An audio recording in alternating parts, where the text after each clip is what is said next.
Part 1 echoes in the ashes. They never asked to inherit Rome. They didn't want the weight of an empire that had already bled itself dry from within.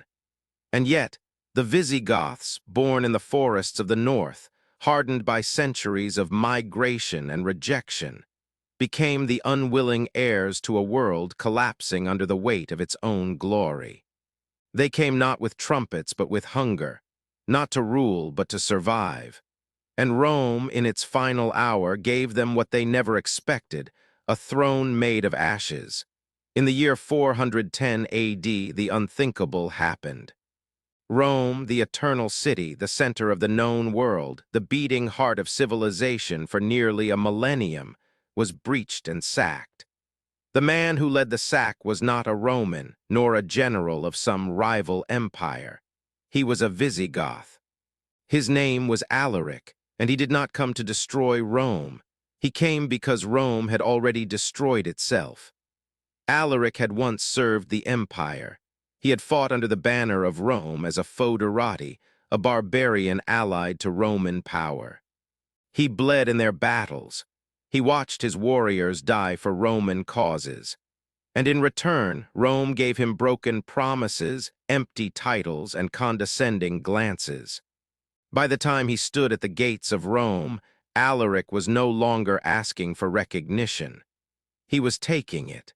But to understand why a Germanic warlord ended up standing in the Forum, looting the palaces of emperors, we must go back, not just to the fall of Rome, but to the wounds that led to its death. In the late 4th century, the Visigoths were refugees. Hunted by the Huns, driven across the Danube, they begged for asylum in the Eastern Roman Empire. They were desperate, cold, starved, but still proud. Rome accepted them, but not out of compassion. It was opportunism. Barbarian bodies made excellent soldiers. What Rome did not count on was that these barbarians had memory. They remembered every ration withheld, every daughter sold, every commander who sneered at their traditions. And so in 378, at the Battle of Adrianople, the Visigoths repaid Rome in blood. Emperor Valens marched out with a full imperial army to crush the migrants he had once welcomed. He never came back. Valens died on the field along with 2/3 of his army. The Roman world gasped. It was the first time in centuries that an emperor had been killed by a so-called barbarian force. But the Visigoths didn't declare victory. They didn't even claim territory. They wandered, homeless, leaderless, and scorned. Alaric rose from this dust. Alaric was born not in the woods, but near the riverbanks of Moesia, inside the borders of the empire, but always on its edge. He was neither Roman nor foreign. He grew up learning both the rituals of his tribe and the ceremonies of Rome. He knew Virgil and bloodletting, Gothic runes and Roman law, and he knew what it was to be used. Rome hired him to lead Gothic troops. It praised him in battle, then discarded him after the war.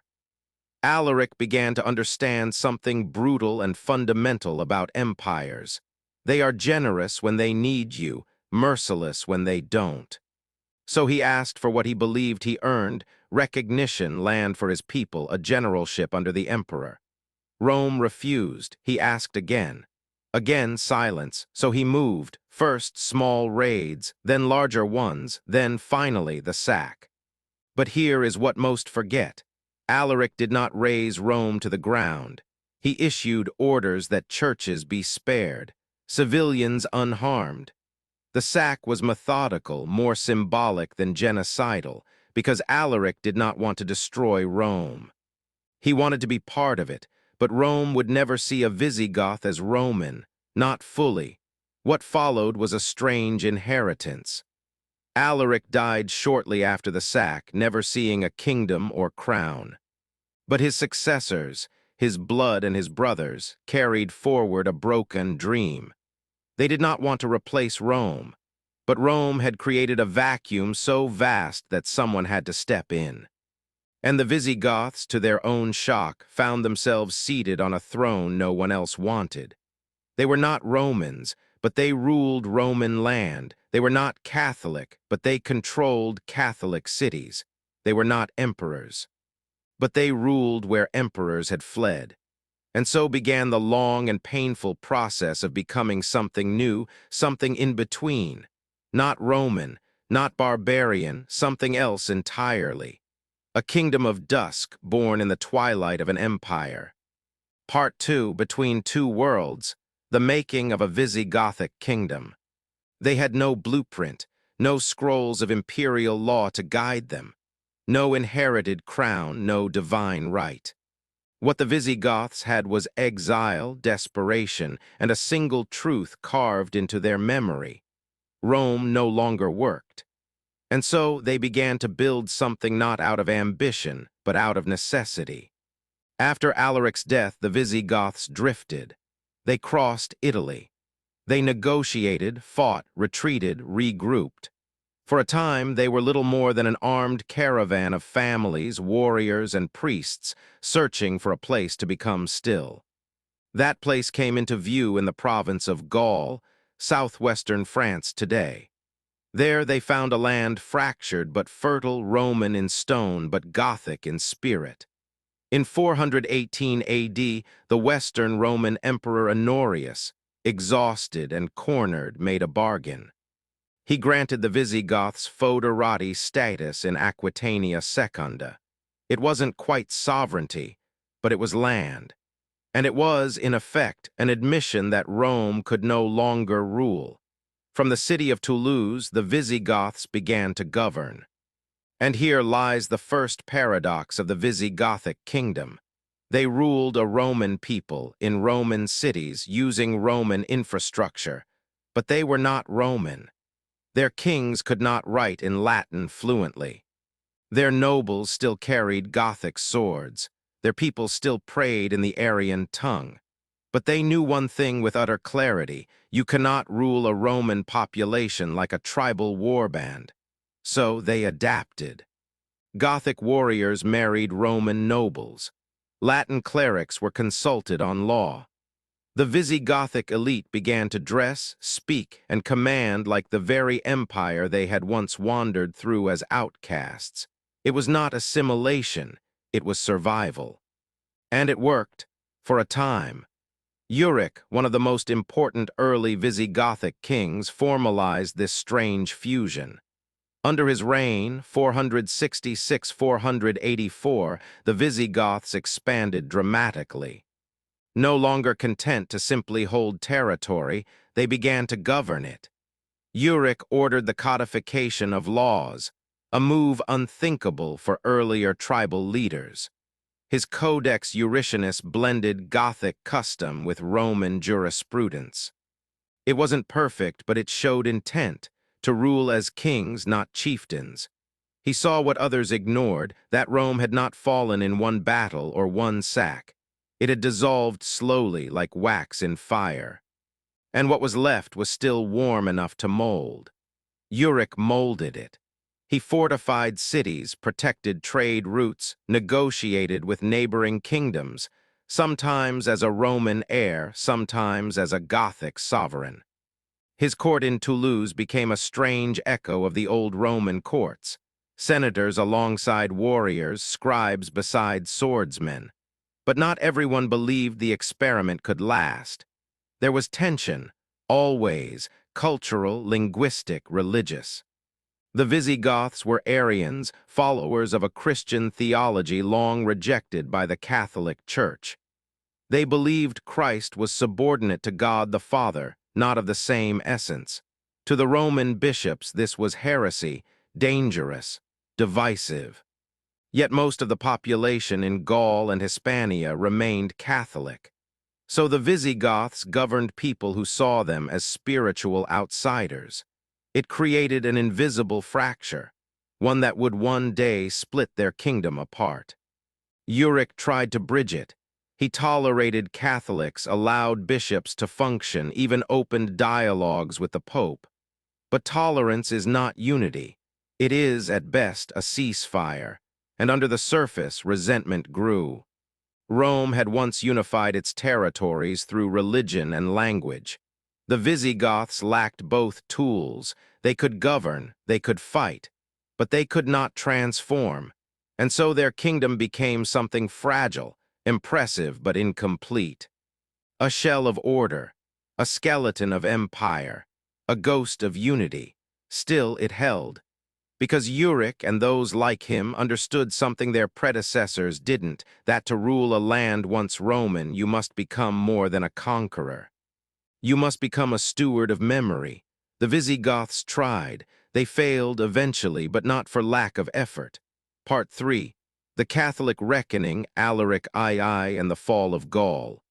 The ghost of Rome was never quiet. It lingered in the streets of Toulouse, in the mosaics of old villas, in the whispers of bishops who still dreamed of a united Christendom, under Catholic rule, not Arian division. And in the reign of Alaric II, son of Uric, that ghost began to stir again, louder, sharper, more dangerous than before.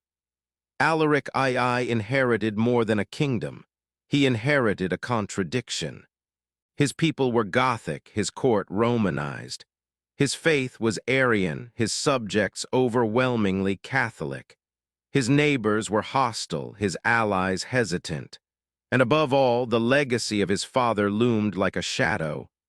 Expand the realm, maintain the law, hold the peace, but do it while standing on a tightrope between cultures that barely tolerated each other. For a while, Alaric succeeded. He issued a new law code, Breviarium Illyricum, a simplified, accessible version of Roman law designed specifically for the Catholic Roman population under his rule. It was a radical gesture. A Gothic king writing law not for his warriors, but for the people his ancestors once conquered. It was political brilliance, but it was also a sign of surrender. The Visigoths had once tried to blend cultures. Alaric II was now splitting them, acknowledging that Gothic law and Roman law could not fully merge. And more dangerously, he was elevating Roman law, Latin tradition, and Catholic structures, while remaining Arian himself. That contradiction would not survive a storm, and the storm had a name: Clovis. Clovis was the rising star of the Franks, a pagan-turned-Catholic warlord who understood the new game of power in post-Roman Gaul better than anyone. He saw clearly what Alaric hoped to ignore, that in the vacuum left by Rome, faith was the new flag, and Clovis held the right one. While the Visigoths remained religiously isolated, Clovis aligned himself with the Catholic bishops, the Latin-speaking elite, and the Roman populations desperate for a protector who felt like one of their own. He was brutal, cunning, and crucially legitimate in the eyes of the Church. In 507 AD, Clovis declared war. The pretext was minor, the intention was clear. At the Battle of Vouillé, Frankish cavalry clashed with Visigothic lines just north of Poitiers. It was not a long battle, but it was final. Alaric II died in the field, his army broke, his kingdom cracked. Toulouse, the royal city, fell soon after, and with it, the Visigothic dream of a Gallic heartland was dead. But what Clovis won in blood, the Visigoths preserved in retreat. They crossed the Pyrenees, those ancient stone teeth of Europe, and established a new capital in Toledo. From the ruins of Gaul, a new Visigothic kingdom was born in Hispania. Smaller, poorer, but harder, sharper. Gone was the romantic notion of coexistence. In its place, suspicion, division, and control. The Visigoths would no longer bend to Catholic custom, they would subjugate it. They ruled with Gothic law, maintained Arian orthodoxy, and suppressed Catholic dissent. What had once been a kingdom of hybrid culture became, briefly, a kingdom of walls. But walls cannot last forever. In time, even behind the mountains, the pressure would build again. And the question that haunted Alaric II would rise once more. Can a king be foreign to the people he rules? Part 4. The long conversion from Arian to Catholic, from outsiders to kings. The Visigoths had crossed the mountains, but they had not yet crossed the divide. They now ruled Hispania, but they did so as foreigners in spirit, Arian rulers of a Catholic people, heirs to a Roman legacy they could not fully claim and dare not abandon. Their kingdom was real, but brittle. Military strength could build walls, but only belief could build unity, and belief was against them. From every pulpit in Toledo, from every rural church in the hills of Iberia, priests reminded their flocks that their king was a heretic, that his sacraments were false, that his salvation was in question. The Visigoths could issue laws, collect taxes, execute dissidents, but they could not rewrite the Nicene Creed. For nearly a century, this standoff persisted. Kings like Theudes and Agila kept the peace through iron, not grace. They governed, but they were not loved. And even among their own Gothic nobles, there was debate. Could they hold Hispania forever without the loyalty of the Catholic majority? The answer, increasingly, was no. And then came a change no one expected. His name was Record, he did not come to power as a reformer. He was the son of a warrior king, Leovigild, who had spent decades trying to impose unity through conquest. Leovigild had crushed rebellions, executed Catholic rivals, and even imprisoned his own son, Hermenegild, for converting to Catholicism. Hermenegild died a martyr, but his death planted a seed. When Record took the throne in 586 AD, he inherited a stable, but spiritually fractured, kingdom. And rather than repeat his father's path, he chose a different one. In 587 AD, in front of his court, his bishops and his military captains, Record renounced Arianism. And in 589 AD, at the Third Council of Toledo, he converted to Catholicism publicly and officially made the entire kingdom Catholic. It was a seismic shift, not just theological but political. The bishops cheered. The Romanized elite welcomed him as one of their own. Even former enemies whispered admiration. Record had not conquered the church, he had joined it. And in doing so, he transformed his crown from a tribal ornament into a sacred institution. Now the Visigoths could rule not just with swords, but with prayers. The effects were immediate and irreversible. The Catholic Church now stood with the king, not beneath or against him. Visigothic laws began to merge with canon law. Royal legitimacy was no longer based on Gothic ancestry, but on divine right and church approval. A new political language emerged, one that sounded suspiciously Roman. Record's conversion also meant reconciliation with the Hispanic Roman populace, with bishops in Rome and Constantinople, and with a past the Visigoths had long tried to avoid. They stopped pretending they were just Gothic conquerors. They became Iberian kings, but this new unity came with a price: suspicion, plots, purges, because not all Gothic nobles accepted Record's choice. For many, Arianism wasn't just religion, it was identity. To abandon it was to betray their fathers, their tribes, their gods. And so rebellions flared. Assassination attempts followed, conspiracies multiplied, but Record was prepared. He crushed each uprising with precision. He executed, exiled, and silenced. He used the church as sword and shield, blessing his authority, excommunicating traitors, and reminding everyone God and the king are now one. And once the fires were out, a new era dawned. The Catholic Visigothic kingdom emerged stronger than ever. The capital in Toledo flourished. Councils convened regularly, blending spiritual and civil legislation. Bishops and nobles shared power, often in uneasy alliances, but always with the same goal: preserve the realm. Education improved. Latin became the language of state. Roman law resurfaced, reshaped by Gothic priorities. And for the first time, the Visigothic king stood not as a stranger, but as the symbolic father of a united Christian people. It had taken nearly 200 years, but the transformation was complete. The Visigoths were no longer barbarians, no longer Arian heretics, no longer exiles. They were kings. And yet, even in this triumph, a question remained unspoken but heavy. If a people abandon everything they were, do they survive, or do they vanish?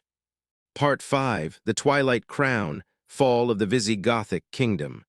A kingdom reborn in faith. A people finally united under one church, one law, one crown. But history has little mercy for late bloomers.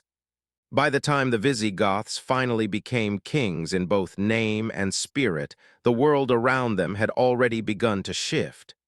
The storm was not within them now, it was coming from without. From lands they did not yet know. From deserts. From prophets, from a rising star in the east. But before that reckoning, the seeds of collapse had already been sown by the very institutions that had once saved them. The Toledo councils, once the symbol of unity, began to grow too powerful. What had started as spiritual guidance became political control. Bishops influenced royal succession, dictated civil law, and whispered behind thrones. Kings were no longer just sovereigns. They were servants of an ecclesiastical machine that reached deep into the heart of the state. Some monarchs resisted, others obeyed, but none could escape. The church, once a bridge to legitimacy, became a gatekeeper of power, and with every generation the balance tilted further until the crown became little more than a vessel for theological authority. Meanwhile, the nobility, both Gothic and Roman, became restless. Land was power, and land was increasingly controlled by monasteries. Tensions flared over inheritance, taxation, and royal favors. Factions emerged. Rival claimants appeared. Assassinations returned. The unity that record had bought with blood and prayer began to unravel, quietly, then quickly. By the early 7th century, the Visigothic kingdom had become a house of mirrors. Catholic on the surface, Gothic in its pride, Roman in its legalism, tribal in its politics. And then came Roderick. He was not supposed to be king, but after a contested succession, he emerged as ruler around 710 AD. Some said he was brave, others said he was a usurper. He inherited a throne with enemies on all sides, internal and soon external. Because across the Strait of Gibraltar, a new force had awakened. The Umayyad Caliphate, driven by the sword of Islam, had swept through North Africa with astonishing speed. In less than a century, they had built a dominion stretching from Persia to the Atlantic. And now they looked north, to Hispania, to the fractured Visigothic kingdom, to Roderick's crown. In 711 AD, a small Muslim force led by Tariq ibn Ziyad landed near Gibraltar. What began as a raid, possibly even invited by Visigothic dissenters, soon escalated into invasion. Roderick gathered his forces. They met near the Guadalete River. Details are scarce. Legends fill the silence. Some say treachery doomed the Visigoths, others blame poor leadership. What is clear is this: Roderick was defeated. And with his death, the entire kingdom crumbled like a sandcastle before the tide. Cities opened their gates. Nobles defected. The church, divided and suspicious, offered little resistance. Within a few years, nearly all of Iberia was under Muslim control. The Visigoths did not fight to the last man. They vanished. Some fled north into the mountains of Asturias, where Christian resistance would one day rise again. Others were absorbed linguistically, culturally, spiritually into the new order. Their laws forgotten, their kings footnotes, their name echoes in place names, tombs, and half-read chronicles. And yet, their legacy is not absence. The Visigoths were never meant to rule. They were wanderers, warriors, and strangers in every land they entered. But they held a kingdom together for 3 centuries, not by accident but by adaptation. They changed themselves. They built churches, codified laws, taught literacy, and administered justice long after Rome had burned. They were the bridge between old empire and new kingdoms, between Roman order and medieval chaos, between the world that was and the world to come, and for a people who were never meant to be kings.